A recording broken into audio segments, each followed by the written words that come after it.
महाराष्ट्र के भाषा विवाद और राजनीतिक बयानबाजी पर बात करने के लिए हमारे साथ कांग्रेस विधायक अमीन पटेल जी हैं। अमीन भाई, भाषा विवाद तो बढ़ता ही जा रहा है, रोज नए मुद्दे आ रहे हैं। इस बीच मंत्री हैं नीतेश राणे, जिन्होंने कहा है कि मदरसों में मराठी पढ़ाई जाए, 5 बार की जो नमाज है वो मराठी में हो, अजान जो है मराठी में होनी चाहिए। देखिए, भाषा का कोई विवाद नहीं बढ़ रहा है, ये सब प्रोपेगेंडा करने की कोशिश की जा रही है। महाराष्ट्र के अंदर मराठी लोगों को आनी चाहिए, और जो लोग पूरे देश से हमारे महाराष्ट्र में आते हैं, खास करके मुंबई में आते हैं, रोज़गार के लिए आते हैं, अपने परिवार के साथ आते हैं, उनको मराठी सिखानी चाहिए। मैंने ये बात पहले भी कही और आज फिर एक बार आपके माध्यम से नीतीश जी को कहना चाहता हूँ कि वो नए मंत्री है, मैं जानता हूँ उनको ज़्यादा मंत्री पद का भार का अनुभव नहीं है, कारोबार कैसे वो अपने मंत्रालय के बारे में तो आज तक कुछ बोलते ही नहीं है। वो सिर्फ इन्हीं बातों पे बात करते हैं जो कि रिलेवेंस नहीं रखता। लोगों को मदरसों के अंदर या मस्जिदों के अंदर या मंदिरों के अंदर या बुद्ध विहार के अंदर क्या पढ़ाया जाता है उसके ऊपर गवर्नमेंट ध्यान रखती है।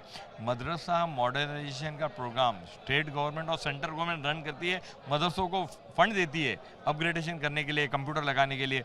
बहुत सारे ऑफिसर्स जो है आज गवर्नमेंट ऑफ इंडिया के अंदर जो काम कर रहे हैं, IAS है, IPS है, IRS है, उन्होंने देवबंद से पढ़ करके बाद में एग्ज़ाम दे करके UPSC क्लियर करके ऑफिसर्स बने, गवर्नमेंट ऑफ इंडिया को सर्व कर रहे हैं। तो मदरसों के अंदर उर्दू पढ़ाई जाती है, अरबी पढ़ाई जाती है, इंग्लिश पढ़ाई जाती है, हिंदी पढ़ाई जाती है, मराठी पढ़ाई जाती है, और गुजरात में गुजराती पढ़ाई जाती है। मे भी मुझको पता नहीं है, मगर तमिलनाडु में और आंध्र प्रदेश में वहाँ की लैंग्वेज में भी पढ़ाया जाता होगा। तो ये चीज़ें का ये उनको अपने जो उनका मंत्रालय है उसके ऊपर बात करने को कोई काम नहीं। मैं नहीं देखता हूँ कि रोज़ सुबह उठ के वो बताते हैं कि मेरे मंत्रालय में क्या काम हुआ है, मेरी सरकार में क्या काम हुआ है। रोज़ सुबह उठ के ऐसी बयानबाजी करना जिससे वो मीडिया में जिंदा रह सके, लोग याद करें कि भाई नीतीश राणे जैसी चीज़ दुनिया में एग्जिस्ट करती है। ये सब बकवास है, इसके अंदर कोई दम नहीं है। जो अजान की जब तक वो बात करते हैं, मैं उनको बताना चाहता हूँ कि वो कहीं बैठे, हर रिलीजियस लीडर के साथ में बैठे, उनके जो हिंदू रिलीजन के हेड है उनके साथ में को बैठे, मुस्लिम रिलीजन के लीडर के साथ में बैठे, क्रिश्चियन के साथ बैठे, वो पहले समझे कि रिलीजन होते क्या है, किस तरह से प्रैक्टिस होती है। जैसे संस्कृत के श्लोक हैं वो तो संस्कृत में पढ़े जाएंगे ना। कल तो कहेंगे कि भाई फेरे लेना है तो मराठी में, महाराष्ट्र में शादी करनी है तो मराठी में फेरे लीजिए, तो फेरे तो संस्कृत में लिए जाएंगे। आज जो अजान है वो तो अरबी में दी जाएगी। आज जो दूसरी जो रिलीजियस बुक्स है, भगवत गीता है, बाइबल है, कुरान शरीफ है, ये सब जो ग्रंथ है उसके ट्रांसलेशन होते हैं।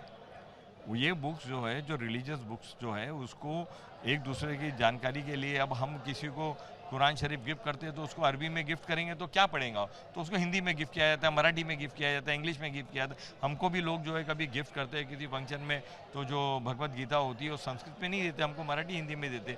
तो एक लिटरेचर नॉलेजेबल जो है वो एक लैंग्वेज में करना चाहिए, और होता भी है। और जो सवाल उठा रहे हैं कि मदरसे में जाके देखना चाहिए क्या पढ़ाया जाता है, क्या सिखाया जाता है वहाँ पर। मदरसे तो खुली किताब है, सालों साल से है। आज मदरसे में नहीं गया, मदरसे कोई आज से 1 साल पहले, 2 साल पहले, 5 साल पहले, 10 साल पहले, 50 साल पहले, 100 साल थोड़ी बने। ये तो सालों साल से है, और पूरी दुनिया में मदरसे है जहाँ पढ़ाया जाता है। आज ये जो हिंदू धर्म है उसके बारे में सिखाया जाता है, जैन धर्म जो है उनके बारे में सिखाया जाता है, वहाँ पे भी दीक्षा ली जाती है। तो हर मज़हब का अपना एक कल्चर और अपना तरीका होता है, और उसको इंडिपेंडेंट है, संविधान ने राइट दिया उसको। क्या मन से जिस प्रकार से मराठी भाषा मुद्दे पर आक्रामक है, कई बार परप्रांतियों को पीटने के वीडियो सामने आ चुके हैं, मुद्दा बहुत हाईलाइट हो चुका है, उसको काउंटर करने के लिए ये हिंदू मुस्लिम मुद्दे पर नीतीश राणे बोल रहे हैं। जैसा वो कहते हैं कि किसी गरीब को क्यों मार रहे हो, जरा मुस्लिम एरिया में जाके किसी मुस्लिम को मराठी बोलो, ऐसा कह के दिखाओ। देखिए साहब, ये सब चीज़ें हैं ना अपनी कमियों को छुपाने के लिए है, गवर्नमेंट के जो नाकामी है उसको छुपाने के लिए है। बेरोजगारी के ऊपर नीतीश राणे ने कभी फिक्र दिए है क्या?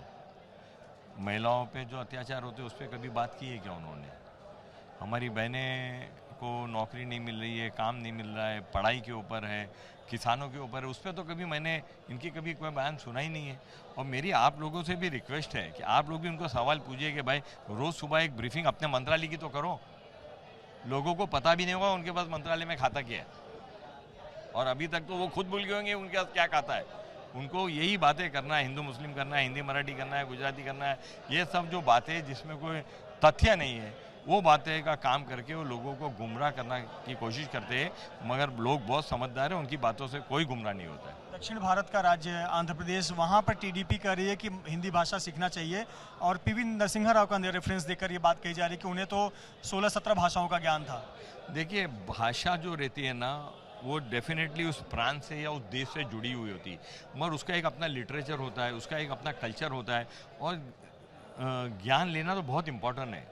आज हम इंग्लिश, हिंदी, मराठी, गुजराती, तेलुगु, तमिल, बंगला और उड़ई की बात करते हैं, मगर यहाँ के हमारे जो बच्चे हैं जो विदेश जाना चाहते हैं तो फ्रेंच भी सीखते हैं, जर्मनी भी सीखते हैं, अलग अलग लैंग्वेज सीखते हैं। तो लैंग्वेज में प्रॉब्लम क्या, जितनी लैंग्वेज नरसिम्हा राव जी 17 जानते थे, और लोगों ने भी जानना चाहिए, कोई 2 जानना चाहिए, 5 जानना चाहिए, 10 जानना चाहिए, 20 जानना चाहिए। लैंग्वेज जानने से लोगों को अपनी जानकारी में फ़ायदा होगा। सर, एक मेरा आखिरी सवाल, खुलताबाद जो नाम है संभाजी नगर में, उसका नाम रत्नापुर किया जाए, एक इस प्रकार की मांग भाजपा विधायक ने की है, इसके बारे में आप क्या कहते हैं? देखिए, इन विधायकों के पास अपने मतदार संघ की बात करने के लिए कोई जगह नहीं है, अपने लोगों को अपने काम के लिए बात करने की कोई जगह नहीं है, सरकार के कामों को बताने की कोई जगह नहीं है, तो इसलिए वो इस तरह के मुद्दे लेकर लोगों का ध्यान भटकाने की कोशिश करते हैं। नाम भटका रहे, पर आप क्या मानते हैं, नाम बदलना चाहिए, नहीं बदलना चाहिए? साहब, ऐसा है कि नाम तो अपने एक हिस्टोरिक रिवेलेंस को लेके बहुत जगह पर है। अब फॉर एग्जांपल, अभी एक ब्रिज का नाम बदले गया, हमारे यहाँ कन्नाक ब्रिज का, उसका नाम सिंदूर ब्रिज किया गया है, और रिवेलेंस को लेके कर दिया गया है।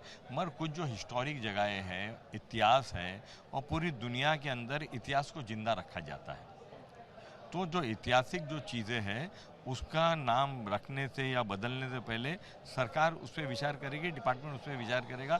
एक आमदार के कहने से कुछ होता नहीं है। बहुत बहुत धन्यवाद हमसे बात करने के लिए। अमीन पटेल, जिनका कहना है कि एक विधायक की मांग से कुछ नहीं होता है और एक ऐतिहासिक रेलेवेंस बने रहना चाहिए।